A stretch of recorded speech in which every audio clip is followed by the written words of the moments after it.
हम लोग श्रीमद् भागवतम के तीसरे स्कंद के 21वें अध्याय के 8 से 12 श्लोक को पढ़ेंगे।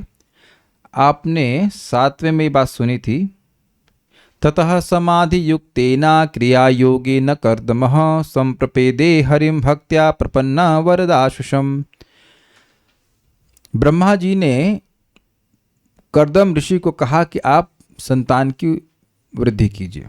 तो ऐसी आज्ञा प्राप्त करके कर्दम ऋषि तपस्या करने के लिए चले गए और उसके बाद समाधि से युक्त होकर क्रिया योग अर्थात भक्ति योग के द्वारा कर्दम ऋषि ने भगवान हरि की भक्ति के द्वारा संप्रपेदे अर्थात अर्चना करी, पूजा करी। किन भगवान की? जो प्रपन्न वरदाशुषम, जो अपने शरणागत भक्तों को वर देने वाले हैं। अब भगवान उनसे प्रसन्न हुए और उनको अपना रूप दर्शन कराया। ये बात आप सुनेंगे और किस रूप का दर्शन कराया वह भी आप 8 से 12 में सुनेंगे। रूप कैसा था, मेरे पीछे बोलिए। तावत् प्रसन्नो भगवान पुष्कराक्षा कृते युगे। तावत् प्रसन्नो भगवान पुष्कराक्षः कृते युगे। दर्शयामास तं क्षत्तः शाब्दं ब्रह्म ददद् वपुः। दर्शयामास तं क्षत्तः शाब्दं ब्रह्म ददद् वपुः। तावत् प्रसन्नो भगवान पुष्कराक्षः कृते युगे। तावत् प्रसन्नो भगवान पुष्कराक्षः कृते युगे। दर्शयामास तं क्षत्तः शाब्दं ब्रह्म ददद् वपुः। दर्शयामास तं क्षत्तः शाब्दं ब्रह्म ददद् वपुः। बोलिए। तावत् प्रसन्नो भगवान पुष्कराक्षः कृते युगे। तावत् प्रसन्नो भगवान पुष्कराक्षः कृते युगे। दर्शयामास तं क्षत्तः शाब्दं ब्रह्म ददद् वपुः। दर्शयामास तं क्षत्तः शाब्दं ब्रह्म ददद् वपुः।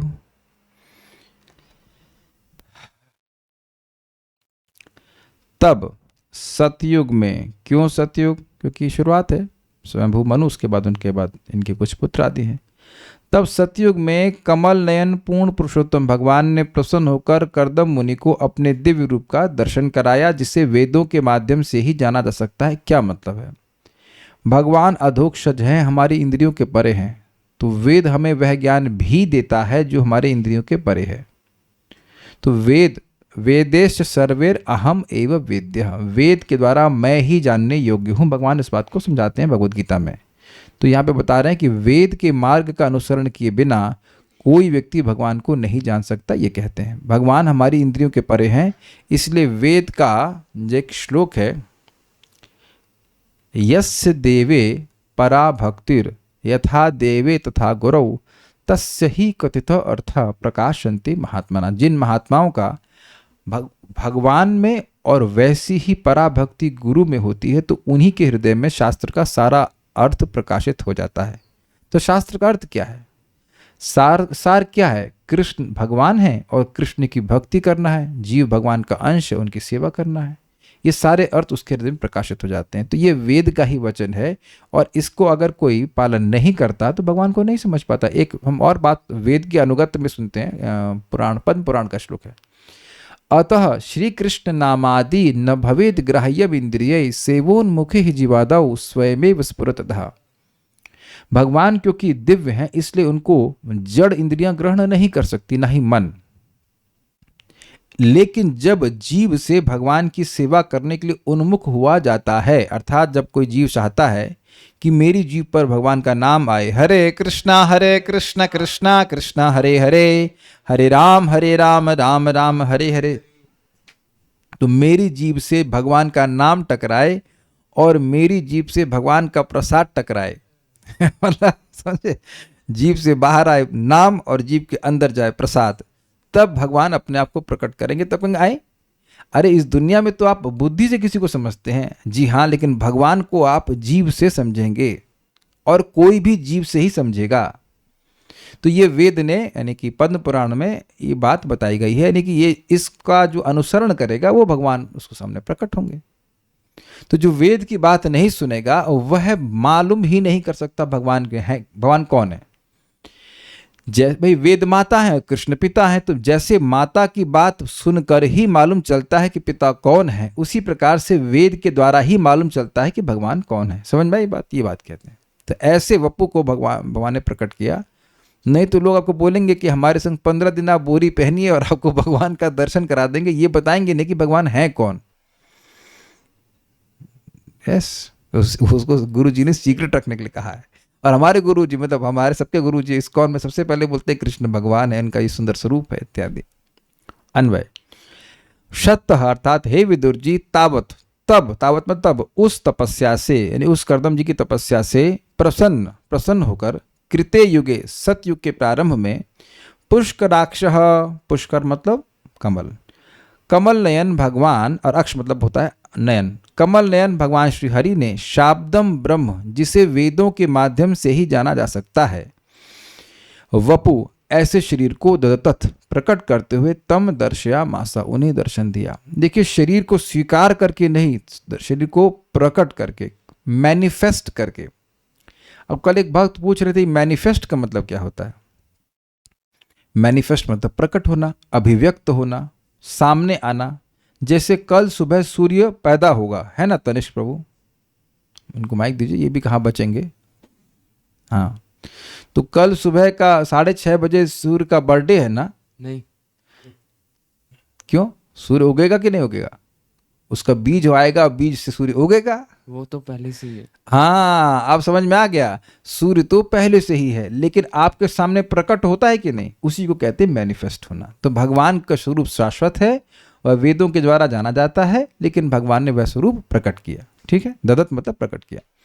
तावत तब प्रसन्न भगवान, भगवान प्रसन्न हुए।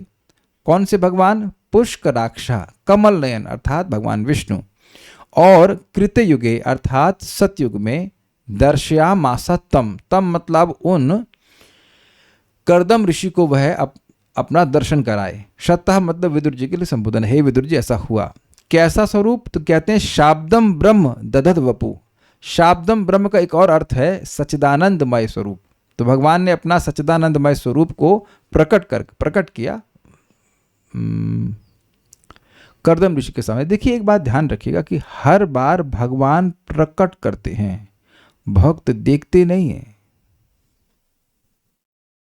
समझे मैंने क्या कहा। अच्छा भाई तनिष्क प्रभु, चलो अब क्लास रोक करके बाहर चलते हैं और लालटेन लेकर के सूर्य को देखते हैं। हाँ भाई बोलिए क्या होगा, माइक बताइए। दिखेगा नहीं, नहीं दिखेगा, लालटेन कमजोर होती, हैलोजन लगाने तो नहीं दिखेगा, तब भी अरे चलो 10 हैलोजन लगा लेते हैं। नहीं दिखेगा। तो आप समझ रहे हैं कि हम किसी भी सामर्थ्य से सूर्य को आज अभी रात्रि में नहीं देख सकते। अच्छा, सुबह 8 बजे कहाँ जाएंगे, अगर आप घर के बाहर हैं तो जहां जाएंगे वहां सूर्य देखेगा। हाँ। समझ में आ गया, यानी कि जब भगवान की इच्छा होगी कि वह आपको दिख जाए तो आपको दिखेंगे और सर्वदा दिखेंगे। लेकिन अगर उनकी इच्छा नहीं है प्रकट करने की तो हम कुछ भी कर लें नहीं दिखेंगे।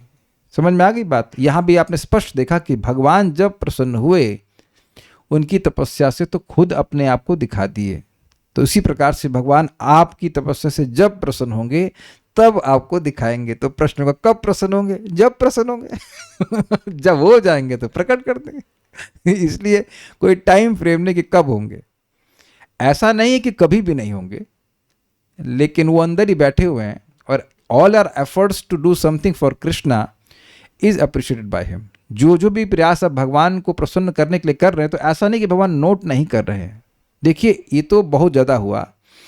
अगर किसी ने एक बार भी भगवान का नाम बोला है तो तुरंत भगवान उसके नाम को अपनी डायरी में लिख लेते हैं कि इसकी रक्षा मुझे करनी है। कहेंगे प्रभु जी आप ऐसे ही बोलते हो हमें प्रेरणा देने के लिए। तो अभी तो बेटा हम तीसरा पढ़ा रहे हैं, स्कंद छठा स्कंद पढ़ाएंगे तो दिखा देंगे आपको, और देख लेना। हम लिखो आप लिखते हो लिख लो। अरे मजाक नहीं कर रहा हूँ, सीरियसली बोल रहा हूँ। 6.2.9-10 इसका खाली अनुवाद देख लेना। प्रपात वहाँ पे उसका तात्पर्य कुछ खास नहीं, उसमें दिए ही नहीं तात्पर्य, उसके तात्पर्य को आगे अलग से फिर से ऐड किए। उसमें लिखा है श्रीध स्वामी की टीका के अनुसार कि मदीयोयम सर्वदा मद रक्षणीयो अयम। किसी ने एक बार भी नाम बोला है तो भगवान का भाव यह होता है कि ये व्यक्ति मेरा है और इसकी रक्षा करना मेरा कर्तव्य है। और इसी को कहा जा रहा है कि डायरी में लिख ली है आपका नाम। मैंने इस डायरी में लिख लिया तेरा नाम, हरे कृष्णा व्हाटएवर, जो भी चाहे कैसा भी नालायक व्यक्ति हो। और प्रभुपाद तात्पर्य में कहते हैं, सॉरी अपने लेक्चर में कहते हैं कि भगवान नारायण कह रहे थे कि ये he is a rascal Ajamil, but it is my duty to protect him because he has chanted my name. भगवान जान रहे हैं कि आदमी नालायक है, लेकिन क्या करें, अब नाम बोल रहा है तो भगवान ओबलाइज्ड है कि उनकी उसकी रक्षा करनी है। तो ये मैं इस बात को बोल, मैं कहाँ से बात कैसे बात, हाँ मैं इस बात को बोल रहा था कि भगवान आपकी भक्ति से प्रसन्न होते हैं। जब पूर्णतः प्रसन्न होंगे या जितनी मात्रा में प्रसन्न होंगे वह अपने आप को प्रकट करते जाएंगे।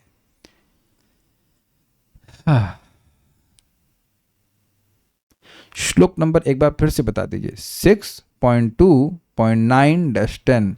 हमको लग रहा है ये श्लोक हमने सबसे अधिक कोट किया है, अब तो याद हो जाना चाहिए कि, और उसको आप देखेंगे उसमें कितने पाप लिखे हैं। गुरु पत्नी से संबंध बनाने वाला, भाई को मारने वाला, पिता को मारने वाला, माता को मारने वाला, गाय को मारने वाला, राजा को मारने वाला, स्त्री को मारने वाला, सब मारने वाला, और अन्य चाम पे सर्वेशम, और सारे जो महापातक वह भी कर लिया, फिर भी एतत् तद विषयामति, भगवान की ऐसी मति उस पर होती है कि यह व्यक्ति मेरा है। क्या करें, नाम उच्चारण करने से भगवान ओबलाइज्ड हो जाते हैं, और ऑल तो हमें इसका एडवांटेज नहीं लेना चाहिए, लेकिन फिर भी ऐसा है। अब कह दीजिए कि ये सब बात सुनकर के नाम उच्चारण करने का मन नहीं करेगा, कोई मूर्ख ही होगा जो नहीं करेगा इसका। तो ये बात परम पूज्य राधा गोविंद महाराज बड़ा सुंदर तरह से कहते हैं कि भाई हमारा मन भगवान में नहीं लग रहा है, लेकिन भगवान का, भाई हमारा मन हमारे कंट्रोल में नहीं, लेकिन भगवान का मन तो उनके कंट्रोल में है ना। तो भगवान का मन उस नाम जापक के ऊपर लग रहा है, तो ये कम बात है कि इसका उद्धार मुझे करना है। तो मैं खाली इस बात पे कहना चाहता हूं कि सिद्धांत वही है कि भगवान को हमें संतुष्ट करना है, संसिद्धिर हरितोषणम, और उसका तरीका क्या है, श्रवणम, कीर्तनम, स्मरणम, पूजनम, 4 चीजें करनी है। तो जब इस तपस्या से, इस श्रवण कीर्तन की तपस्या से भगवान प्रसन्न होंगे तो प्रकट करेंगे। देखिए कुछ तो प्रकट कर ही रहे हैं, तभी तो आप भक्ति कर रहे हो, लेकिन अब एकदम भगवान का देखना चाहते हैं, दर्शन करना चाहते हैं दिव्य स्वरूप, तो पूरी तरह भगवान को प्रसन्न करना होगा। तरीका वही है, श्रवण कीर्तन, स्मरण, वंदन इत्यादि। श्रीधरी, जिस ब्रह्म को केवल शब्द के ही द्वारा जाना जा सकता है, अर्थात वेद के द्वारा, ऐसे शरीर को धारण किए हुए श्री भगवान उनको दर्शन दिए, मतलब बेसिकली अपने दिव्य स्वरूप को प्रकाशित किए। सारार्थ दर्शनीय, तावत मतलब उस समय, और यावत संप्रपेदे, जब वे पूजन करने लगे। संप्रपेदे शब्द पिछले श्लोक से है। इन शब्दों द्वारा यह सूचित किया गया कि यदि भक्ति से पूजा की जाए तो श्री भगवान की प्रसन्नता प्राप्त करने में किसी प्रकार की देर नहीं होती। अब देखिए इसको समझिए, जब कोई आपको भोजन दिया और आप उसको खाए, ओके, वरुण प्रभु को पूछते हैं, बहुत देर से कुछ नहीं पूछा, गुह्यम आख्याति पृच्छते। तो हम अब एक सिंपल सा प्रश्न कर रहे हैं, किसी ने आपको अच्छा भोजन दिया और आपने भोजन खाया, तो कितनी देर बाद आप प्रसन्न होते हैं? बहुत सिंपल क्वेश्चन पूछता हूं। तुरंत। Got it? Got the answer? Got the answer? किसी ने आपको सुगंध दी, आप देखो भगवान को अर्पित सुगंध देते हैं ना, ओह बहुत अच्छी है, तो तुरंत ही सुखी हो जाते हैं कि नहीं? किसी ने आपको कुछ अप्रिशिएट किया वाणी से, तो तुरंत खुश हो जाते हैं कि नहीं? कि 1 साल के बाद होते हैं? पहले ये क्लियर कर लीजिए आप। क्लियर है ये सब बात? तो अब आप भगवान को भोग लगा रहे हैं, भगवान कहते हैं भक्ति भावना से कोई देता है भगवान को प्रसन्न करने के लिए, तो भगवान स्वीकार करते हैं।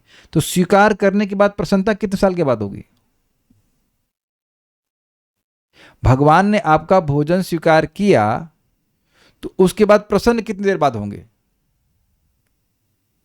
अगर इतनी स्वीकार करने बाद कि भगवान भी आपकी और मेरी तरह के व्यक्ति हैं, तो तुरंत प्रसन्न होंगे। Does that make sense?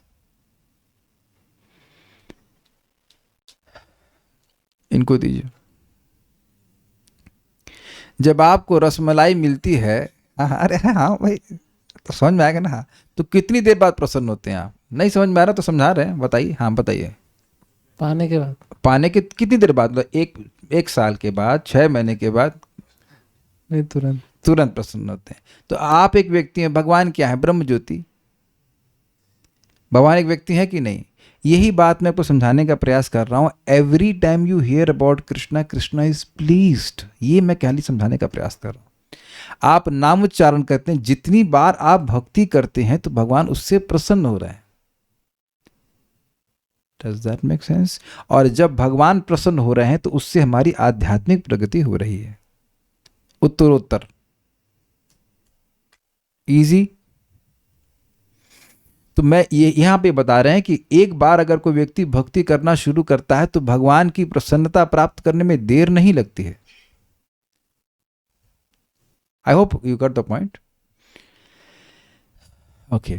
शाब्दम अर्थात जिसका केवल शब्द या वेद के द्वारा बोध होता है, अर्थात जो वेदों से प्रतिपादित ब्रह्म है, जिन भगवान का वर्णन केवल वेद करते हैं। फिजिक्स, केमिस्ट्री, ज्योग्राफी, बायोलॉजी और कौन से सब्जेक्ट हो गए, कॉमर्स, हाँ कॉमर्स भी आ गया, और एमबीए, डीबीए जो भी है, उससे कुछ भी नहीं आपको आता है भगवान के बारे में।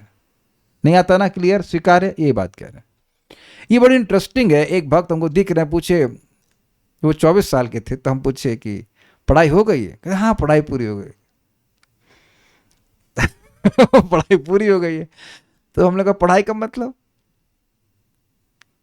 तो अब ये प्रश्न बड़ा अजीब, पढ़ाई का मतलब भाई बीए एमए जो भी, लेकिन शिक्षा वही शिक्षा है जिसके द्वारा व्यक्ति ये जाने कि मुक्त कैसे होगा। तो अब बताइए कितने लोगों की पढ़ाई हुई है? तो पढ़ रहे हैं, 3-4 साल से पढ़ रहे हैं, उससे पहले तो टोटल अज्ञान है ना। तो मैं खाली ये कहना चाहता हूं कि वेद में भगवान का ज्ञान है, उसके अलावा कहीं कोई ज्ञान नहीं। वो केवल बंधन कराने वाला ज्ञान है। बंधन भी क्या, जानवर जैसा जीवन जीने वाला ज्ञान है, और कोई ज्ञान नहीं है। तो वेद भगवान का ही प्रतिपादन करते हैं। हम लोग गीता में सुन चुके हैं, वेदैश्च सर्वैर अहम एव वेद्यः, सारे वेदों के द्वारा मैं ही वेद्य अर्थात जानने योग्य हूं। यानी वेद सारे के सारे भगवान का ही प्रतिपादन अर्थात प्रेजेंटेशन कर रहे हैं, अलग अलग पक्ष भगवान का समझा रहे हैं। तन्मय वपु धारण करते हुए, यह श्रीधर स्वामी की व्याख्या है। शाब्दम वपु का अर्थ बता रहे हैं। यहां तन्मय वपु से आशय है कि या तो सच्चिदानंदमय रूप को प्रकट करते हुए या कर्दम ऋषि द्वारा अर्पित गंध, माला, नैवेद्य आदि उपचारों द्वारा पूजित यानी अर्चित होकर के। हमको पहली लाइन तो समझ में आ रही है, भगवान ने जो स्वरूप प्रकट किया वह सच्चिदानंदमय है, और दूसरा वो क्या है हम नहीं समझ पा रहे पूरी तरह से कि तन्मय वपु का मतलब ये कैसे है। तो इसको हम इतना यहाँ पे पढ़ दिया, किसी को बाद में समझ में आया तो मुझे समझा देना, हमको नहीं समझ में आया तो आगे पढ़ लेते हैं तात्पर्य। यहाँ पर 2 बातें अत्यंत महत्वपूर्ण हैं। प्रथम तो यह है कि कर्दम मुनि ने सतयुग प्रारंभ में योग सिद्धि प्राप्त की जब मनुष्यों की आयु 1 लाख वर्ष होती थी। कर्दम मुनि को सफलता मिलने के बाद भगवान ने प्रसन्न होकर उन्हें अपने रूप का दर्शन दिया जो काल्पनिक न था। क्यों काल्पनिक नहीं था? क्योंकि वह वेद के द्वारा प्रतिपाद्य था। वेद किसी काल्पनिक वस्तु का प्रतिपादन नहीं करते हैं, इसलिए शाब्दम वपु कहा गया है। कभी कभी निर्विशेषवादी सलाह देते हैं कि मनुष्य जिस रूप को चाहे अपने मन में धारण कर सकता है, किंतु यहाँ यह स्पष्ट कहा गया है कि भगवान ने कर्दम मुनि को जो रूप दिखलाया वह वैदिक साहित्य में वर्णित है। शाब्द ब्रह्म का अर्थ है वैदिक साहित्य में भगवान के रूपों का स्पष्ट उल्लेख। कर्दम मुनि ने भगवान के किसी काल्पनिक रूप की खोज नहीं की, जैसा कि आजकल के धूर्त कहते हैं। उन्होंने भगवान के नित्य आनंदमय तथा दिव्य रूप को साक्षात देखा। देखिए हम नाम ही ले रहे हैं। मैं बहुत पहले की बात है, जब मैं आईआईटी में पढ़ाई कर रहा था तो मैं एक बार वृंदावन से लौट रहा था और जनरल का टिकट नहीं था, तो जनरल में खड़े खड़े या लेटे वैसे बैठे करके जा रहे थे। तो कुछ यहाँ जय गुरुदेव के फॉलोअर्स हैं, तो वो लोग भी जा रहे थे। उस दिन कुछ वो था, कोई फेस्टिवल चल रहा था, तो बहुत लोग उधर जा रहे थे। तो वैसे बातचीत चल रही थी, तो मैंने वही पूछा कि भगवान कौन है। कोई झगड़ा नहीं कर रहा था, मैं खाली पूछ रहा था कि भगवान, आपको गुरुजी क्या बताए भगवान कौन है? तो बोले हाँ वो बताए भगवान कौन है, लेकिन ये नहीं बताए, ये बोले हैं कि किसी को मत बताना कि भगवान कौन है। अब कभी आप वहां के मेले को देखे हो तो आप आश्चर्यचकित होंगे कि उनके गुरुजी के जाने के बाद भी अभी भी कितनी भीड़ लगती है। आप लोग कभी देखे वहां पे शाम के टाइम में कभी आप जाएं, इधर ध्रुव टीला के पास में है ना, देखा होगा आपने, भीड़ नहीं देखी होगी, हमने देखा है कि ये मेला लगता है इतनी भीड़। कभी हम लोग जाते थे आगरा प्रचार करने के लिए, तो कभी कभी वहाँ पे उनका कुछ मतलब साल का होता है ना, कुछ वर्षगांठ है, जो कुछ भी होती है भाव दिवस, इतनी भीड़ इतनी भीड़ इतनी भीड़, और उनमें से किसी व्यक्ति को ये नहीं पता है कि भगवान कौन है। Just see your good Fortune, हम उस भीड़ के सदस्य हो सकते थे। जहां यह भी नहीं बताया जाता कि भगवान हैं कौन, इसका मतलब नाम तक नहीं बताया जाता। और तो उनको क्या बताया गया होगा कि भगवान कौन है? और उस पर भी वो बोले कि हमारे संग आप 15 दिन रहिए, बोरी पहनिए।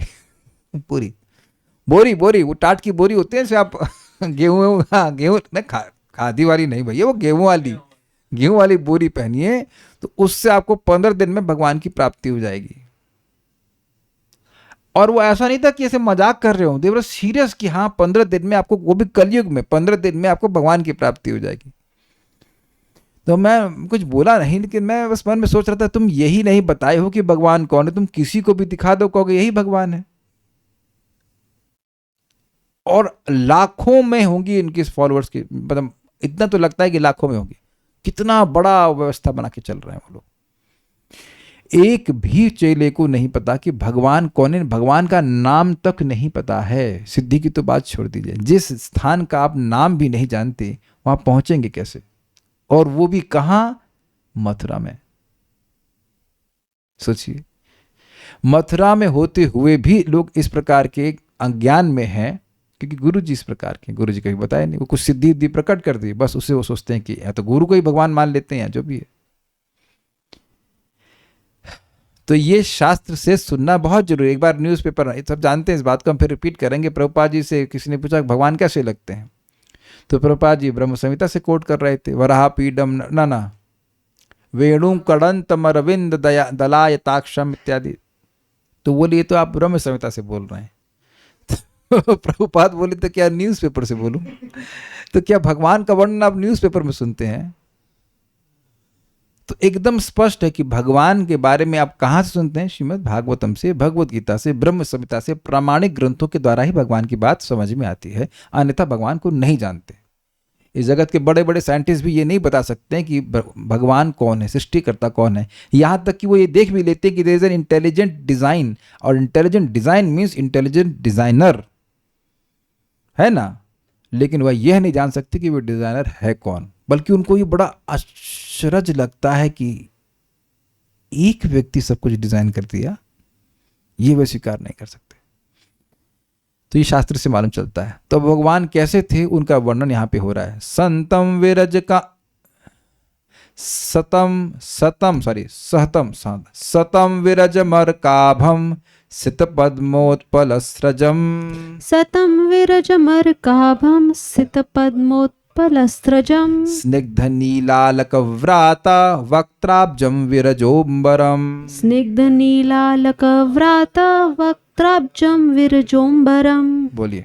सतं विरजं कार्भं सतम विरजमर्काभम सितपद्मोत्पलस्रजम, सतं विरजमर्काभं सितपद्मोत्पलस्रजं, स्निग्धनीलालकव्रात वक्त्राब्जं विरजोम्बरम, स्निग्धनीलालकव्रात वक्त्राब्जं विरजोम्बरं, सतं विरजमर्काभं सितपद्मोत्पलस्रजं, सतं विरजमर्काभं सितपद्मोत्पलस्रजं, स्निग्धनीलालकव्रात वक्त्राब्जं विरजोम्बरम, स्निग्धनीलालकव्रात वक्त्राब्जं विरजोम्बरं।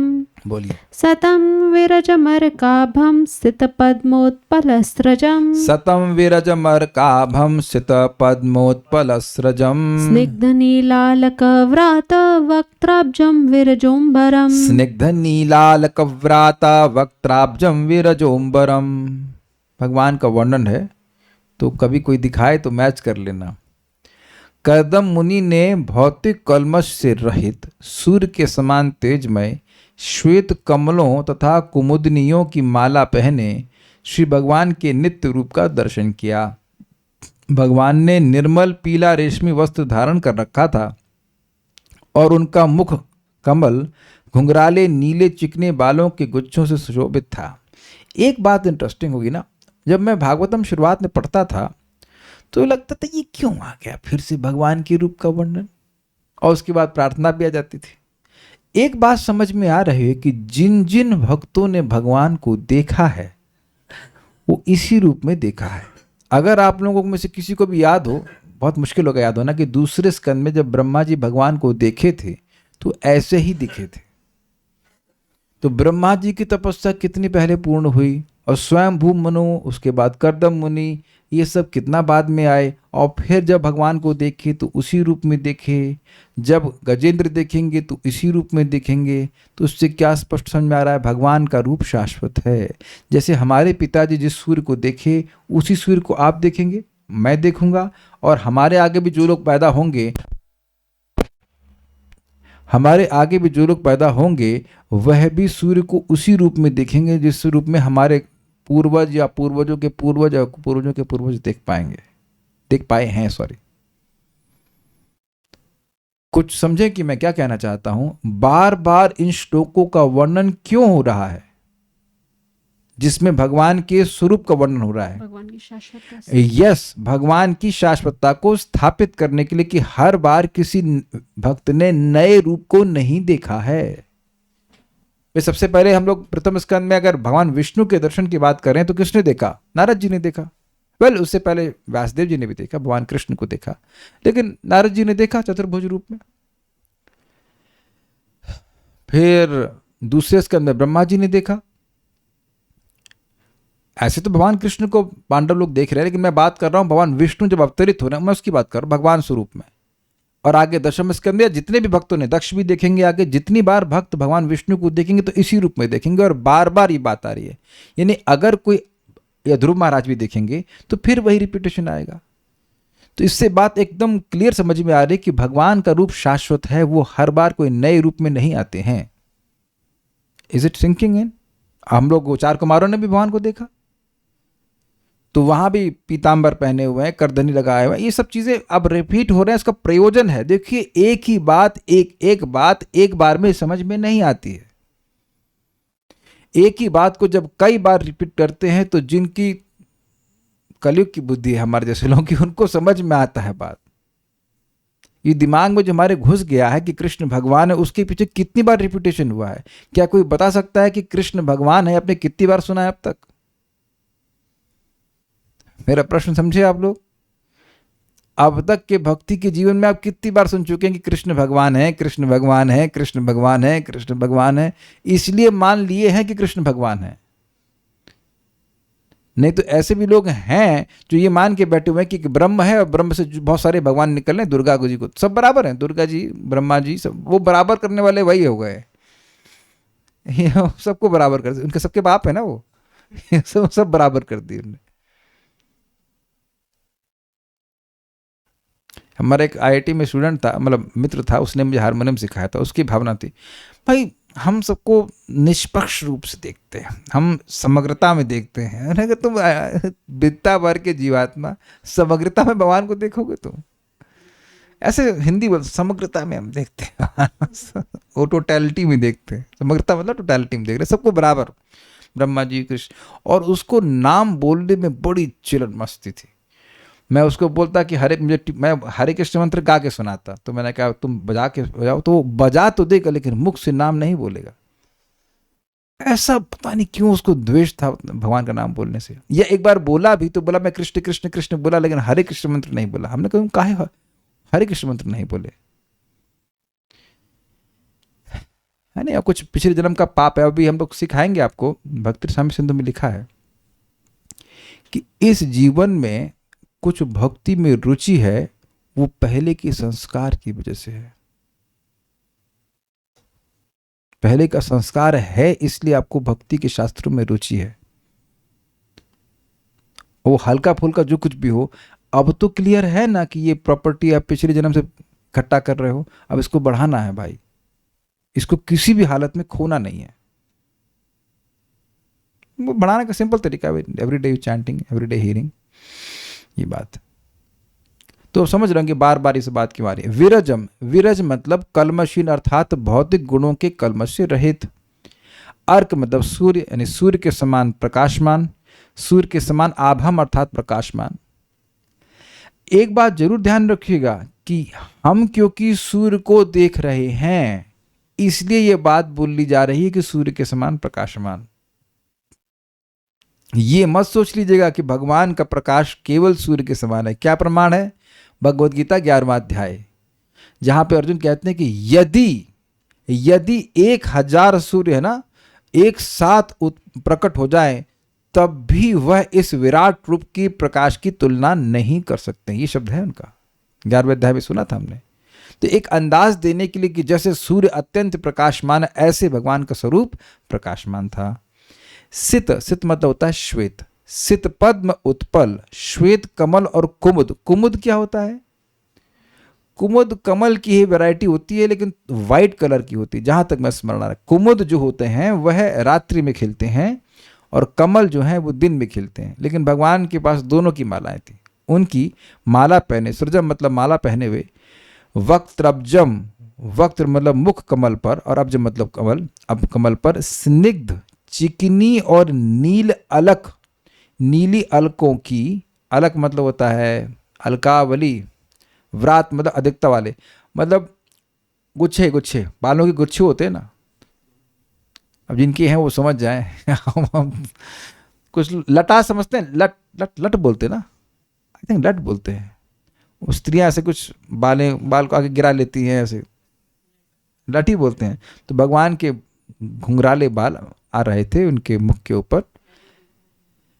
फिर कह रहे हैं विरजः अंबरम, निर्मल वस्त्र धारण किए, मतलब उसमें धब्बे नहीं थे। पहले वाले विरज का अर्थ है उसमें गुणों का कोई गंदगी नहीं थी। यहाँ विरज का मतलब है कोई गंदगी नहीं थी, अर्थात कोई धब्बे नहीं थे।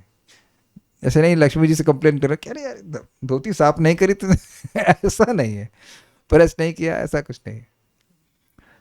ऐसे वस्त्र धारण किए तम, भगवान के उस रूप को स उन्होंने देखा। किसने देखा? वो कौन? कर्दम ऋषि। स तम, स मतलब वह कर्दम मुनि, तम मतलब उन भगवान को किस रूप को देखे? विरजम अर्क आभम, वह गुणों के कलमश से रहित स्वरूप था और सूर्य के समान आभा वाला था। सितपद्मोत्पल सृजम, सफेद कमल की और कुमुद की माला से युक्त था। स्निग्ध नीलालक व्राता, चिकने चिकने श्यामल बालों की अलकावली उनके मुख पर थी। वक्त्राब्जम मतलब उनके मुख पर कमल, मुख कमल पर थी। और विरज अंबरम, उनके कपड़े एकदम धुले साफ थे। आई एम सॉरी, धुले कहना गलत होगा क्योंकि भगवान कपड़ों को धुलने की जरूरत नहीं होती, लेकिन साफ थे ये कहना करते हैं। धुले साफ कहने का मतलब हमारे अपनी लैंग्वेज में बोल गए थे भाई धुले साफ कपड़े पहन के, लेकिन ऐसा नहीं कि वैकुंठ में गंदगी हो गई, लक्ष्मी जी का अरे जा रहे हो दर्शन देने, धोती देख लो होता है ना, कहीं बाहर जा रहे होते तो कपड़ा देखो भाई कितना गंदा पहने हो, तो ऐसा नहीं है। तो वैकुंठ में गंदगी है ही नहीं, लेकिन एक बात है कि उस कपड़े पे कोई धब्बा नहीं था, ये बात कहते हैं। हाँ मतलब जो भी है, एक बात मेरे मन में जरूर आती है कि भगवान हमेशा पीला पहन के बोर नहीं होते, कुछ नीला भी पहनना चाहिए, कुछ है ना पिंक भी पहनना चाहिए। यहाँ तो पहनते हैं लेकिन वहां पे पीला ही पहनते हैं, अनादिकाल से पीला ही पहन रहे हैं। कॉन्ट्रास्ट इज गुड, भगवान थोड़े श्यामल है तो पीला अच्छा लगता होगा, जो भी है। आगे वर्ण है, इस पर टीकाएं नहीं है तो हम लोग उसको ज्यादा नहीं टीका रखें, खाली श्लोकों को समझेंगे। किरीटिनम कुंडलिनम शंख चक्र गदाधरम, किरीटिनं कुण्डलिनं शङ्खचक्र गदाधरम् श्वेतोत्पल क्रीडनकम मनः स्पर्शस्मितेक्षणम, श्वेतोत्पलक्रीडनकं मनः स्पर्शस्मितेक्षणम्। बोलिए। किरीटिनं कुण्डलिनं शङ्खचक्र गदाधरम्, किरीटिनम कुंडलिनम शंख चक्र गदाधरम, श्वेतोत्पलक्रीडनकं मनः स्पर्शस्मितेक्षणम्। श्वेतोत्पल क्रीडनकम मनः स्पर्शस्मितेक्षणम। मुकुट तथा कुंडलों से आभूषित श्री भगवान, ध्यान कर पा रहे हैं? ये सारे मंत्र, ये श्लोक ध्यान मंत्र हैं जिसके द्वारा व्यक्ति भगवान के रूप का ध्यान कर पाता है। मुकुट, भगवान के सारे मुकुट है। कुंडल कान में है। कुंडलों से आभूषित श्री भगवान अपने 3 हाथों में अपने विशिष्ट शंख चक्र तथा गदा और चौथे में श्वेत कुमुदनी धारण किए हुए थे। कुमुदनी एक छोटा सा कमल टाइप का होता है, लिली, एग्जैक्टली लिली। उन्होंने प्रसन्न तथा हास्य युक्त मुद्रा में समस्त भक्तों के चित्त को चुराने वाली चितवन से देखा। मतलब मुस्कुरा करके ऐसे देख रहे थे जिससे सभी भक्तों का हृदय उनकी तरफ आकृष्ट हो जाए। किरीटनम, वे भगवान मस्तक पर मुकुट, कुंडलिनम, कानों में कुंडल, शंख, हाथों में शंख, चक्र और गदा धारण किए हुए थे। क्रीडनकम, क्रीड़ा के लिए श्वेत उत्पल यानी सफेद कमल लिए थे। तो आप देख लिए ना, चारों हाथ कवर हो गए कि नहीं। शंख चक्र गदा 3 हाथ में और चौथे हाथ में खेल के लिए वह कमल लिए थे। मतलब इसको हम लोग पहले भी सुन चुके हैं, खेल खेल में लक्ष्मी जी भी कमल लेती हैं और घुमाती रहती हैं। याद आ रहा है आपको? तो इसी तरह से भगवान भी जैसा पत्नी कर रहे हैं वैसे पति भी कर रहे हैं। पत्नी भी कमल, भगवान को क्षमा करेंगे लेकिन अब क्या करेंगे, पत्नी भी कमल घुमा रही तो पति भी कमल घुमा रहे हैं। Something in common. लेकिन आई डोंट नो, ऐसा तो नहीं घुमा रहे होंगे, लेकिन मे बी रोलिंग, ट्वर्लिंग कहेंगे, यस ट्वर्लिंग कहते हैं। ऐसे तो नहीं घुमा रहे होंगे लेकिन शायद ऐसे घुमा रहे हो या हाथ में ही पकड़े हों, ऐसा होगा। स्मित ईक्षणम, मुस्कान भरी चितवन, ईक्षण मतलब देखना है ना, देखने से। मुस्कान भरी चितवन मन स्पर्श, मन को छू रही थी। तो स्पष्ट है, इसमें कुछ व्याख्या की जरूरत नहीं है। आगे देखते हैं। विन्यस्त चरणाम भोजम अंश देशे गरुत्मतः, विन्यस्त चरणाम भोजम अंश देशे गरुत्मतः, दृष्ट्वा खेवस्थितं वक्ष श्रियं कौस्तुभकन्दरम्, दृष्ट्वा खेवस्थितं वक्षः श्रियं कौस्तुभकन्धरम्, विन्यस्त चरणाम भोजम अंश देशे गरुत्मतः, विन्यस्त चरणाम भोजम अंश देशे गरुत्मतः, दृष्ट्वा खेवस्थितं वक्षः श्रियं कौस्तुभकन्धरम्, दृष्ट्वा खेवस्थितं वक्षः श्रियं कौस्तुभकन्दरम्। अपने वक्षस्थल पर सुनहरी रेखा धारण की हुई। कौन सी सुनहरी रेखा? श्रीवत्स। तथा अपने गले में प्रसिद्ध कौस्तुभ मणि लटकाए हुए वे गरुड़ के कंधों पर अपने चरण कमल रखे हुए आकाश यानी वायु में खड़े थे। यानी कि केवल ध्यान नहीं किया जा रहा था, भगवान को साक्षात देखा जा रहा था। कुछ एक्चुअली मैं फ़ोटो रखना भूल गया, मेरे को फ़ोटो मिला भी था बट भूल गया मैं। तो आप कुछ समझ पा रहे हैं कि भगवान अभी गरुड़ जी के ऊपर हैं और बाकी डिटेल यहाँ पे देख लीजिएगा। चरणाम्बोजम, वे भगवान अपने चरण कमल को गरुत्मतः अंशः, गरुड़ के कंधे देशे यानी अंश देशे मतलब कंधे पर विन्यस्त अर्थात रखे हुए थे। यानी कि इट सीम्स कि भगवान खड़े हैं और गरुड़ जी के कंधे पे हैं। कंधे का मतलब समझ रहे हैं, पक्षी हैं तो आगे वाला भाग यहाँ पे कंधा का आ जाएगा, तो भगवान उस पर खड़े हुए हैं ऐसा करके। वैसे मैं कभी कभी सोचा करता था गरुड़ जी के कंधे पर बैठना कितना डरावना होगा। सोचें आप, सोचिए कल्याण प्रभु, एक पक्षी के कंधे पे आप बैठे हुए हैं। इट्स नॉट अ स्कूटी ये हवा में उड़ रही है, एकदम डिसबैलेंस हुआ तो हाँ, सुन तो आप कई बार लिए, लेकिन है ना विचारनी बात, हवाई जहाज के अंदर बैठना तो ठीक है हवाई जहाज के ऊपर बैठना होता तो कुछ डर लगेगा कि नहीं लगेगा? ऊपर अंदर में अंतर नहीं लग रहा है आपको? और यह भी पता होना चाहिए कि पक्षी का वो ये सब भाग जो है बड़ा चिकना होता है। आपने किसी कबूतर को पकड़ा हो, छुआ हो तो गलत तो नहीं कह रहे हैं, बहुत चिकना होता है ना, तो स्लिप करने का चांस बहुत है और उस पर भगवान खड़े हुए हैं ये भी कितनी अद्भुत बात है। भगवता दिखा रहे ही तुम बोल रहे हैं, भगवान कहे आओ चलो तुम भी बैठो। वैसे भगवान बिठाते हैं, भगवान गीता में बोले गरुड़ स्कंदम आरोप्य, वहाँ पे गीता की उस टीका में लिखा है भवामी न चिरात पार्था मैया वेशित चेतसाम मृत्यु संसार सागरा। तो वहाँ पे उसकी टीका में लिखा गया कि भगवान गरुड़ के स्कंद पर, गरुड़ के कंधे बिठाकर भक्त को अपने पास वापस ले जाते हैं। गजेंद्र को भी लेके गए थे, बड़ा डर लगा होगा उसको कहीं फिसल गया तो वापस मगरमच्छ के पास। तो ये एक सोचने वाली बात है कि भगवान है, इंटरेस्टिंग है ना। कुछ विमान लेकर चल रहे होते बात समझ में आती, लेकिन देखिए खैर भगवान अपने उनके कंधे पर खड़े हुए हैं। वक्षस्थल पर, भगवान के वक्षस्थल पर श्रिय लक्ष्मी जी को और कंदरम गले में कौस्तुभ मूल को धारण किए हुए थे। देखिए इसी को अनुवाद किया गया था कि सुनहरी रेखावली लक्ष्मी जी को धारण की है। इसका मतलब ये नहीं कि स्त्री रूप में धारण की है। वो जो उनकी छाती के ऊपर एक गोल्डन रोमावली है।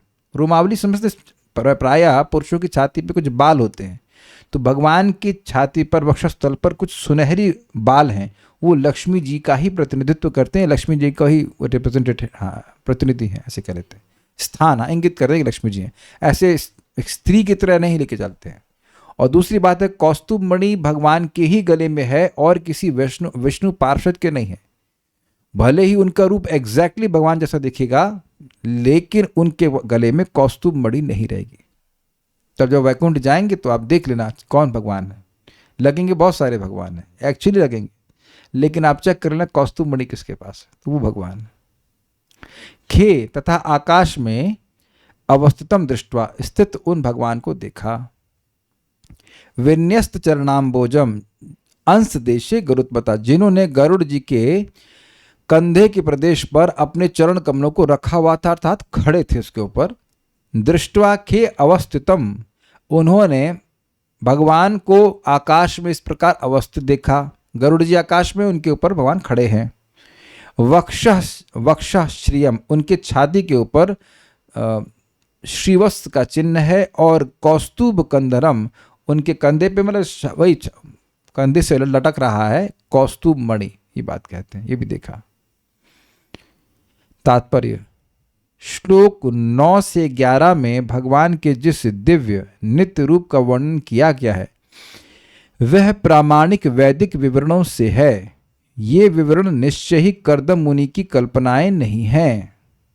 भगवान के अलंकरण भौतिक बुद्धि के परे यानी अगम्य हैं, जिसको शंकराचार्य जैसे निर्विशेषवादियों ने भी स्वीकार किया है कि श्री भगवान के विविध रूप, उनका शरीर, उनका रूप, उनका वस्त्र, उनका उपदेश, उनके वचन, ये किसी भौतिक शक्ति की उपज नहीं है, वरन इनकी पुष्टि वैदिक साहित्य द्वारा हुई है। नारायण परः अव्यक्तात्, नारायण अव्यक्त के भी परे हैं, बिल्कुल स्पष्ट कहा जा रहा है।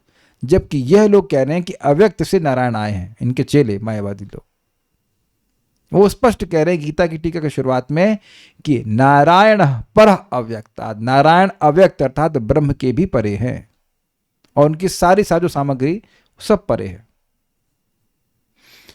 भगवान नारायण को भौतिक सृष्टि से कुछ लेना देना नहीं है। योग साधना के द्वारा कर्दम मुनि वास्तव में देख सके कि भगवान क्या है। 10,000 वर्षों तक योगाभ्यास के बाद भगवान के काल्पनिक रूप का दर्शन करना कोई अर्थ नहीं रखता। ये समझे, कभी कभी लोग सोते नहीं हैं तो उनको हैलुसिनेशन होने लगता है, उनको कुछ दिखने लगता है जो कि है नहीं। ऐसा नहीं कि तपस्या करके पगला गए समझे बात। कर्दम मुनि ऐसा नहीं कि 10,000 साल कुछ खाए पिए नहीं है तो एकदम मतलब डिस्टर्ब हो गए तो उनको कुछ दिख रहा है जो कि उनकी कल्पना है। Got it? ऐसा नहीं है, उनको भगवान का अनुभव हुआ। और इसका मतलब है कि जब भक्ति में व्यक्ति परिपूर्ण होगा तो भगवान को साक्षात देख पाएगा, और यही भक्ति का लास्ट स्टेज है। जब आप भगवत साक्षात्कार करते हैं, भगवान को सामने सामने देख पाते हो। ये बात है हम बोल रहे हैं। जैसे आप लोग कल सूर्य को देखेंगे, सूर्य की कल्पना नहीं करेंगे। ओके? अतः योग की सिद्धि का अंत शून्यता या निर्विशेषता में नहीं है, बल्कि इसके विपरीत जब कोई वास्तव में भगवान को उसके नित्य रूप में देखता है तो योग की सिद्धि प्राप्त होती है। अब आपको ये बात बिल्कुल सिंपल लगती होगी, लेकिन अगर आप इस्कॉन के पहले किसी भी ऐसे आत्म साक्षात्कार के संबंध में कोई ग्रंथ पढ़ेंगे तो वो यही बोलेंगे कि मेरे को आत्म साक्षात्कार हुआ और उसमें सब में लीन हो गया। तुम जब लीन हो गए तो बाहर कैसे आए किताब लिखने के लिए? मैंने पढ़ा है, आईआईटी में एक पुस्तक थी, एकदम कौतुक में पढ़ा था, तभी भक्ति में भी आ ही गया था, फिर भी कौतुक होता है कि ये लोग क्या लिखते हैं, क्या बोलते हैं, पता नहीं क्या क्या बोलते रहते हैं। You never get A clear picture कि होगा क्या, आत्म साक्षात्कार का मतलब क्या होगा। हमने भक्ति माने से पहले भी आसाराम बापू जी की वटएवर, एटलीस्ट नाम तो अच्छा है राम, लेकिन उनकी किताब पढ़ी तो कुछ क्लियर पिक्चर नहीं होती कि जीवन का उद्देश्य क्या है। ब्रह्म में लीन होना, बस इतना कुछ बता देते हैं बस वो, लेकिन वैकुंठ का नाम भी नहीं आता उनकी पुस्तकों में। देखिए मैं फिलॉसफी की बात कर रहा हूँ, उनका जो आचरण है नहीं उसमें मेरा को कोई मतलब नहीं, आई डोंट केयर, कहते हैं ना आई कांट केयर लेस। लेकिन उनकी जो शिक्षाएं थी उससे कभी नहीं समझ में आएगा कि वैकुंठ जाना, भगवान के पास जाना जीवन का उद्देश्य। It is just out of their reach. और कभी कुछ क्लियर भी नहीं समझ में आता कि करना क्या है। और ये केवल उपलक्षण है, ऐसे कितने भारत के टीचर हैं जो ये नहीं बार बार दिमाग में घुसाते हैं आध्यात्मिक क्षेत्र में कि आपको भगवान के पास वापस जाना, और भगवान कौन है। जब भगवान कौन है इसी में कंफ्यूजन में रहेंगे तो कैसे प्राप्ति होगी। सो डोंट, मतलब अंडर एस्टिमेट मत कीजिए। प्रभुपाद जो सेवा किए हैं हमको, ये इसको पेमेंट नहीं कर सकता कोई, इसको कोई रिपे नहीं कर सकता है। एकदम फुल क्लैरिटी है कि कहाँ पहुंचना है, क्या करना है और कैसे वहां में पहुंचना है। तो अगर कोई योग में सिद्ध होगा तो वह यह नहीं कह सकता है कि भगवान निर्विशेष हैं। सिद्ध होने के बाद सब खत्म हो जाता है, जीरो हो जाता है, ऐसा वो नहीं कह सकता। अगर वो ऐसा कह रहा है तो आपको क्या स्वीकार करना होगा, वह योग में परिपूर्ण नहीं हुआ, ये हुआ। भगवान इस बात को भागवत में कहते हैं, मनीषिता अनुभावोयम मम लोकावलोकनम। जब ब्रह्मा जी ने भगवान का दर्शन किया और उनके धाम का दर्शन किया तो वहां पे भगवान स्पष्ट कहते हैं कि मनीषिता, बुद्धिमानी की ये हाईएस्ट लिमिट है कि मेरे लोक का दर्शन व्यक्ति को हो जाए, इसी जगत में रहते हुए भगवान के लोक का दर्शन हो जाए, निर्विशेष का दर्शन हो जाए। भगवान नहीं कहते हैं इस बात को। श्री कृष्ण भावनामृत की पद्धति में श्री कृष्ण के स्वरूप को प्रत्यक्ष प्रस्तुत किया जाता है। वैदिक साहित्य में ब्रह्म संहिता में कृष्ण का स्वरूप प्रामाणिक रूप से मिलता है। उनका धाम चिंतामणि पत्थर का बना है, जिसमें भगवान एक गोप बाल के रूप में खेलते हैं और हजारों गोपियां उनकी सेवा में तत्पर रहती हैं। ये वर्णन प्रामाणिक है और कृष्ण भावना भावित पुरुष इनको प्रत्यक्ष रूप में ग्रहण करता है, उन्हीं के अनुसार कार्य करता है, उन्हीं का और उनका उपदेश देता है और अधिकृत शास्त्रों में वर्णन किए गए ढंग से भक्तियों का अभ्यास करता है। अब आपको समझ में आया, एक व्यक्ति, एक प्रामाणिक भक्त अनर्थों से युक्त हो सकता है लेकिन वह अनर्थकारी नहीं होता है। अनर्थकारी मतलब गलत पथ पे खुद जाए और दूसरे को भी गलत पथ पे लेके जाए। आप में से कौन व्यक्ति यहां हाथ खड़ा कर सकता है कि आपका हृदय पूरी तरह से शुद्ध हो गया है? आप में से कितने लोगों का हृदय 75% शुद्ध हो गया है? तो आप देख लीजिए कि हम में से शायद ही कोई व्यक्ति निष्ठा के स्तर पर हो, लेकिन हम मर भी जाएंगे तब भी ये नहीं बताएंगे किसी को कि भगवान कृष्ण के अलावा कोई और है। आप समझ में आया?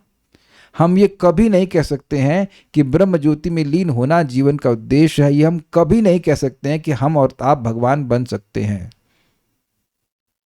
कुछ समझ में आ रहा है ना बात? और ये है भक्तों की प्रामाणिकता। Does that make sense? यही प्रपात कह रहे। भगवान का स्वरूप जो शास्त्र में वर्णन है, एक प्रामाणिक भक्त उस प्रामाणिक बात को स्वीकार करता है। He may have so many lust और व्हाटएवर, लेकिन जो भी है वो शास्त्र में वर्णित बात को स्वीकार करता है, किसी की मन गणित फैक्ट्री की बात को स्वीकार नहीं करता है। वो देखो भगवान के हाथ की फोटो के हाथ में से भभूत निकल रही है। मैं तो कई बार बोलता राख निकल रही, तेरी दिमाग में घुस जा रही है, इसलिए तुमको समझ में नहीं आ रहा है। इसी भगवान मान के बैठा है। तुम राख का करोगे क्या? राख का क्या करते हैं बताइए? दानिश प्रभु को कुछ पता है राख का? बेवकूफी की बात। और वो उसके अनुसार कार्य करता है और उन्हीं का उपदेश देता है। ठीक है, ये बात है प्रमाणिक। अगले श्लोक को हम नहीं ले पाएंगे, जल्दी जल्दी में हो नहीं पाएगा। 10 मिनट में हो पाएगा? आज संडे है, कर देंगे तो अच्छा है। कल फिर उसके बाद ये बोलेंगे कि क्या अच्छा लगे, टॉपिक पूरा कर लेते हैं, पढ़ लेते हैं। जात हर्षोपतन मूर्धना क्षितौ लब्ध मनोरथः। जात हर्षोपतन मूर्धना क्षितौ लब्ध मनोरथः। गीर्भिस्त्वभ्य गृणात् प्रीतिः स्वभावात्मा कृताञ्जलिः। गीर्भिस्त्वभ्य गृणात् प्रीति स्वभावात्मा कृतांजलि जात हर्षोपतन्मूर्ध्ना क्षितौ लब्ध मनोरथः जात हर्षोपतन्मूर्ध्ना क्षितौ लब्ध मनोरथः गीर्भिस्त्वभ्य गृणात् प्रीति स्वभावात्मा कृतांजलिः। गीर्भिस्त्वभ्य गृणात् प्रीति स्वभावात्मा कृतांजलि। तो अब यहाँ वर्णन हो रहा है कि कर्दम मुनि क्या किए उनको देखकर। बढ़िए, अनुवाद पढ़िए। जब कर्दम मुनि ने पूर्ण पुरुषोत्तम भगवान का साक्षात दर्शन किया तो वे अत्यधिक तुष्ट हुए, क्योंकि उनकी दिव्य इच्छा पूर्ण हुई थी। वे भगवान के चरण कमलों को नमस्कार करने के लिए नतमस्तक होकर पृथ्वी पर लेट गए। उनका हृदय स्वाभाविक रूप में भगवत प्रेम से पूरित था। उन्होंने हाथ जोड़कर स्तुतियों द्वारा भगवान को तुष्ट किया। हाँ, इसलिए पढ़ना जरूरी है कि स्तुतियाँ क्या करी वो हम कल सुनेंगे। हर्षः जातः, हर्ष हुआ, कर्दम जी प्रसन्न होकर, और लब्ध मनोरथ, सफल मनोरथ होकर के, मतलब उनके मनोरथ पूर्ण हो गए थे। शितौ मूर्धना अपतत, पृथ्वी पर मस्तक रखकर, मूर्धना मतलब होता मस्तक, मस्तक रखकर साष्टांग प्रणाम किया। तो तथा प्रीति स्वभावात्मा, प्रीत यानी प्रेम से भरे हृदय से, मतलब जिस हृदय का स्वभाव है प्रेम, गॉट इट। स्वभाव मतलब उसका नेचर, नेचुरल नेचर है प्रेम, ऐसे हृदय से कृतांजलि, यानी कि उनका मन, उनका हृदय भगवान की ओर बह रहा था, प्रेम से बह रहा था। इस जगत में आप देखते हैं जब किसी के प्रति अफेक्शन होता है तो हमारा हृदय उस व्यक्ति की तरफ धावित होता है। समझ रहे हैं, धावना, भागना, बहना, उस तरह के हृदय से हाथ जोड़कर गिर भी मधुर वचनों से अभ्यगृणात स्तुति करने लगे। जात हर्षो अपतन मूर्धना, उनको बहुत प्रसन्नता हुई कर्दम ऋषि को, और अपने शरीर को शितव अर्थात जमीन पर, समझिए क्षमा कीजिएगा, शरीर को नहीं, सिर को जमीन पर गिराकर वह भगवान को प्रणाम किए। और लब्ध मनोरथ, उनको यह अनुभव हुआ कि उनके सारे मनोरथ पूर्ण हो गए हैं। गीर भी अर्थात मधुर वचनों से, उसके बाद कैसे तोड़ा गया है, गीर्भिस्तु अभ्यगृणात, वह प्रार्थना करने लगे। प्रीति स्वभावात्मा, ऐसे हृदय से जिसका स्वभाव प्रीति से युक्त है, यानी प्रेम से भरे हुए हृदय से हाथ जोड़ करके वे भगवान की अर्चना करने लगे, वंदना करने लगे। तात्पर्य पढ़िए। भगवान के साकार रूप का, भगवान के साकार रूप का साक्षात्कार योग की सर्वोच्च सिद्धि अवस्था मानी जाती है। भगवद गीता के 6वें अध्याय में जहाँ योग साधना का वर्णन है, भगवान के इस साकार रूप के दर्शन को योग की सिद्धि बतलाया गया है। आसनों तथा अन्य अनुष्ठानों का अभ्यास कर लेने के बाद अंत में समाधि अवस्था प्राप्त होती है। इस समाधि अवस्था में श्री भगवान के अंश रूप परमात्मा का या फिर उनके यावत रूप का दर्शन होता है।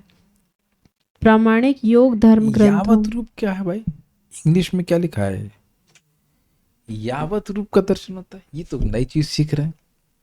यावत रूप, यावत Or in the samadhi state, one can see the supreme personality of Godhead in his partial form as Paramatma, or as he is. अच्छा, यावत रूप का मतलब है जैसे भगवान हैं, यथावत हैं वैसे रूप का दर्शन होना। Okay, got it. यानी कि समाधि अवस्था में या तो भगवान को अंश रूप में परमात्मा के रूप में देखता है, या फिर संपूर्ण रूप से भगवान के रूप में देखा। अब ये पॉइंट डिस्कशन का है भाई, भगवान परमात्मा रूप में भी दिखेंगे विष्णु स्वरूप में, और भगवान के रूप में भी देखेंगे विष्णु स्वरूप में। तो अंतर क्या है? अंतर है जब ना, अंतर ये है कि जब व्यक्ति परमात्मा को देखता है तो उनके प्रति उसकी कोई ममत्व नहीं होता है कि मैं इनका हूं, मैं इनका सेवक हूं, शाश्वत सेवक हूं, ऐसी ममता, ये मेरे स्वामी हैं, ऐसी भावना नहीं होती। क्लियर? तो इस कारण से भगवान से उत्पन्न होने वाला जो सुख है वह उतना अनुभव नहीं करता है। लेकिन जब दास भाव से फॉरवर्ड आके जाता है व्यक्ति, तो जब अपने हृदय में भगवान का अनुभव करता है तो ये अनुभव करता है ममता के साथ कि भगवान मेरे स्वामी हैं। और ऑब्वियसली और उच्चतर भक्त होगा तो मेरे सखा हैं या मेरे बेटे, ऐसे करके। तो उस ममता के कारण उस दास भाव के कारण उसको अतिशय सुख मिलता है। तो दोनों में अंतर है, यद्यपि भगवान को ही देख रहे हैं। अभी बड़ा विषय है, इसको सनातन गोस्वामी की शिक्षा में लोग चर्चा कर चुके हैं, लेकिन इतनी बात थोड़ा समझ लीजिएगा। पढ़िए। प्रामाणिक योग धर्म ग्रंथों में यथा पतंजलि सूत्र में समाधि को दिव्य आनंद कहा गया है। पतंजलि के ग्रंथों में योग की जो पद्धति वर्णित है वह प्रमाणिक है, और आधुनिक तथाकथित योगियों ने अधिकारी विद्वानों के ग्रंथों को देखे बिना अपनी अपनी विधियां बना ली हैं, जो अत्यंत रोचक हैं। पतंजलि योग पद्धति को अष्टांग योग कहा जाता है। कभी कभी निर्विशेषवादी पतंजलि योग को दूषित कर देते हैं क्योंकि वे अद्वैतवादी हैं। पतंजलि ने बताया है कि जब आत्मा परमात्मा से मिलता है और उसे देखता है तो उसे दिव्य सुख मिलता है। यदि परमात्मा तथा व्यष्टि व्यक्ति के अस्तित्व को मान लिया जाए तो निर्विशेषवादियों का अद्वैतवाद सिद्धांत अपने आप ध्वस्त हो जाता है। फलतः कुछ निर्विशेषवादी तथा शून्यवादी दार्शनिक पतंजलि विधि को तोड़ मरोड़ कर पूरी योग प्रक्रिया को दूषित कर देते हैं। अब ये बताइए कि आत्मा जब परमात्मा को दर्शन करेगा तो आत्मा रहेगा ना? आप कुछ देख के आए या देख रहे हैं तो आप तो है ना, लेकिन वो क्या कहेंगे, नहीं आत्मा परमात्मा में लीन हो जाती। तो वो अब जो पतंजलि ऋषि बोल रहे हैं उसको घुमा फिरा करके वो बात बोलते हैं। ये प्रपात कह रहे हैं। यस, हाँ एग्जैक्टली, बात खराब करना है। बोलिए। पतंजलि के अनुसार जब मनुष्य समस्त भौतिक इच्छाओं से मुक्त हो जाता है तो उसे वास्तविक दिव्य पद प्राप्त होता है, और उस अवस्था की प्राप्ति को आध्यात्मिक शक्ति कहते हैं। भौतिक कार्यों में मनुष्य प्रकृति के गुणों को व्यवहार में लाता है। ऐसे व्यक्तियों की महत्वाकांक्षाएं इस प्रकार हैं: धार्मिक बनना, आर्थिक रूप से समृद्ध होना, इंद्रियों की तुष्टि तथा परमेश्वर के साथ तादात्म्य। क्या है ये? धर्म, अर्थ, काम और अंतोगत्वा मोक्ष। यस। अद्वैतवादियों के अनुसार जब योगी ब्रह्म के साथ तदाकार प्राप्त कर लेता है और अपना व्यष्टि अस्तित्व खो देता है तो उसे कैवल्य कहे जाने वाले परम पद की प्राप्ति होती ये है। समझ गए? जब जीव ब्रह्म ज्योति में लीन हो जाता है तो उसे केवल या कैवल्य की अवस्था प्राप्त हो जाती है। ये बात बोल रहा है। किंतु वस्तुतः पूर्ण पुरुषोत्तम भगवान के साक्षात्कार की अवस्था ही कैवल्य है। मतलब जब व्यक्ति को अनुभव हो कि वह श्री कृष्ण का नित्य अंश है तो यह कैवल्य की अवस्था है। वास्तविक कैवल्य ये है, क्योंकि जीव का अस्तित्व कभी लीन नहीं हो सकता है, अविनाशी है। नेक्स्ट। यह समझ लेना कि परमेश्वर पूर्णतया आध्यात्मिक है और पूर्ण आत्मबोध की अवस्था में श्री भगवान को समझा जा सकता है, कैवल्य कहलाता है। अथवा पतंजलि की भाषा में इसी को आत्मक शक्ति का साक्षात्कार कहते हैं। उनके अनुसार जब मनुष्य भौतिक कामनाओं से मुक्त होकर आत्मा तथा परमात्मा के आत्मबोध में स्थिर हो जाता है तो उसे चित्त शक्ति कहते हैं। पूर्ण समझ में आ रहा है ना? आत्मा परमात्मा का दर्शन कर रहा है और उसके हृदय में कोई भौतिक कामना नहीं है, तो ये सब चित्त शक्ति की, भगवान इसकी स्पिरिचुअल शक्ति के अंदर संपादित होता है। सिंपल बात है, ठीक है। पूर्ण आत्मबोध होने पर आत्म सुख का बोध होने लगता है, जिसे भगवत गीता में परम सुख कहा गया है और जो भौतिक इंद्रियों के परे है। समाधि दो प्रकार की बताई गई है: संप्रज्ञात तथा असंप्रज्ञात, अर्थात मानसिक चिंतन तथा आत्मबोध। असंप्रज्ञात अथवा समाधि में मनुष्य अपनी आध्यात्मिक इंद्रियों द्वारा भगवान के आत्मरूप का साक्षात्कार कर सकता है।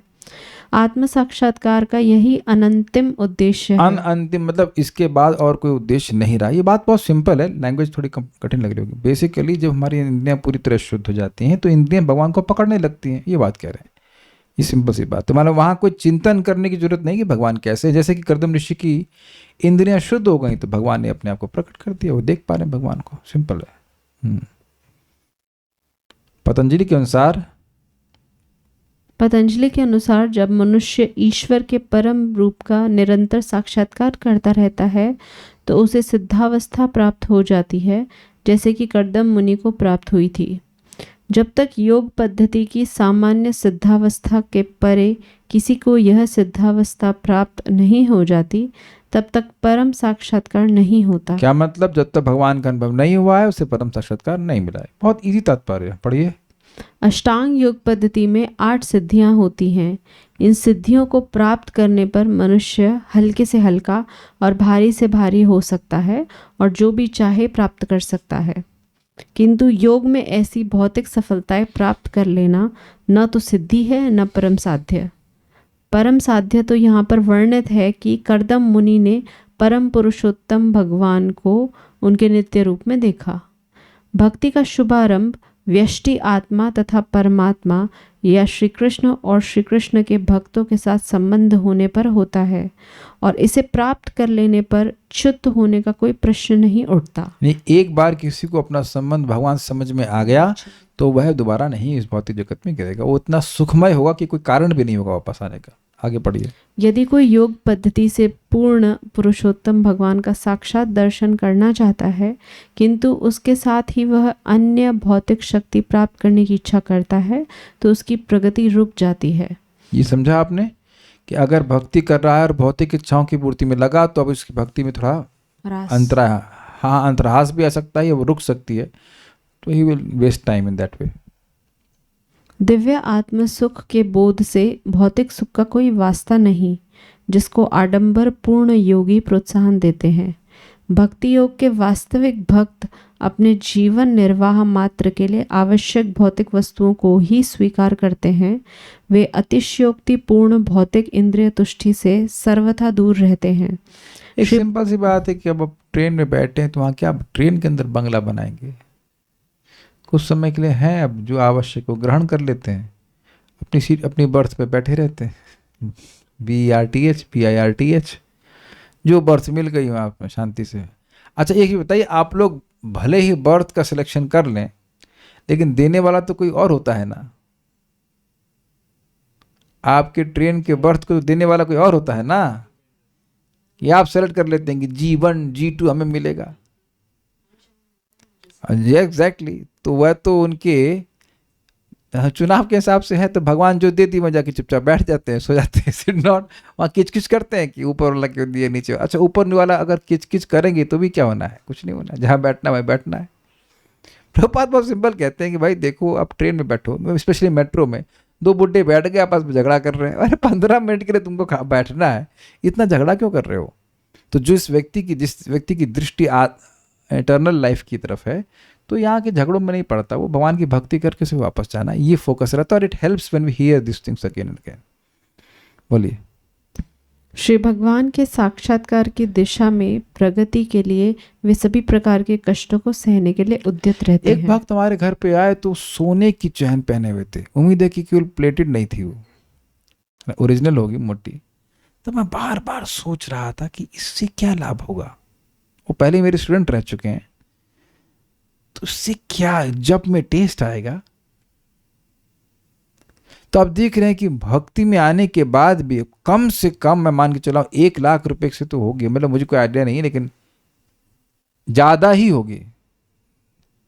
इतनी मोटी चेन अगर है, कोई पहना हुआ है, तो क्या 1 लाख की? मुझे लगता है 2-3 लाख की चेन होगी। तो उससे क्या फायदा? भाई तुलसी की तो कंठी पहनते हैं, समझते हैं भाई नहीं आते हैं भगवान, यमराज जी नहीं आते हैं, वैकुंठ की प्राप्ति हो जाती। सो पीपल यू डोंट, आप लोग उस बात को हल्का ले रहे हैं। जब कोई व्यक्ति श्रवण कीर्तन नहीं करता है, then external symptoms of your internal cultivation, या बाह्य लक्षण आने लगते हैं जो आप आंतरिक रूप से कल्टीवेट कर रहे हैं। ये तो नहीं कह रहे हैं कि आप भद्दा कपड़ा पहनिए, लेकिन साफ सुथरा पहनिए, लेकिन विचार कीजिए कि उसी धन से कितने ही वैष्णवों की सेवा हो जाती, वो कितना बड़ा हमारे अकाउंट में जाता है ना। प्रभुपाद जी इसलिए लेक्चर में कहते हैं कि जब तक कोई व्यक्ति भिखारी नहीं बन जाता तब तक वह लोगों के कल्याण के लिए कार्य नहीं कर सकता। अब मुझे समझ में नहीं, what does that mean? Unless a person becomes beggar he can not do good to people. तो मेरे को समझ में नहीं आई क्या मतलब है। तो कुछ मैं जो समझ पाया वो ये है, गोस्वामी गणों का उदाहरण देके और कहते हैं क्या है, अगर व्यक्ति अपने ही भोगों को जुटाने में लगा हुआ है तो उसको दूसरों के दुख की निवृत्ति करने के बारे में ख्याल भी कैसे आएगा।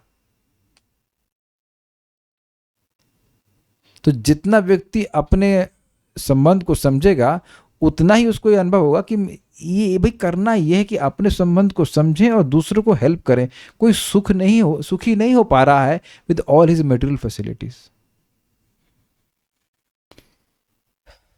हर किसी का एक कुछ कॉन्फ़िगरेशन है दुख का, और उसको वह भौतिक संसाधनों से नहीं काट पा रहा है।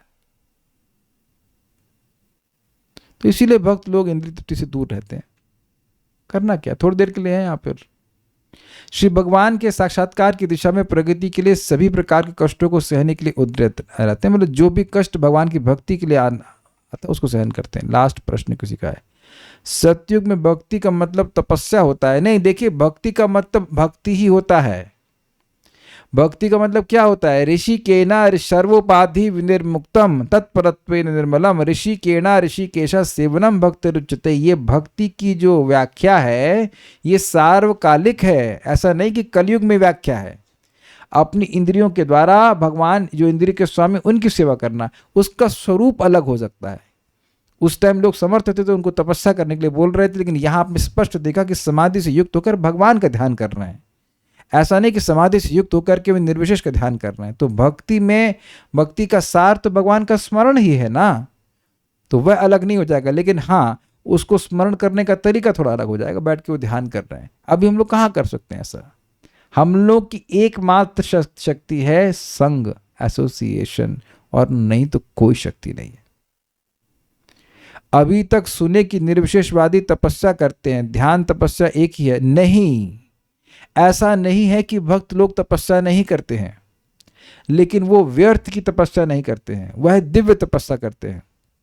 जिस तपस्या का संबंध भगवान से ना हो उससे कोई आध्यात्मिक प्रगति नहीं होती। व्यक्ति का केवल गर्व बढ़ता है कि मैं तपस्वी हूं। जैसे इस समय हम तप कर रहे हैं, आप लोगों में से कुछ लोगों के मन में आ ही रहा होगा क्लास कब समाप्त होगी। इट कैन हैपन, क्योंकि ये तपस्या है। लेकिन क्या इस तपस्या को किए बिना आपको भगवान की बात समझ में आ जाएगी?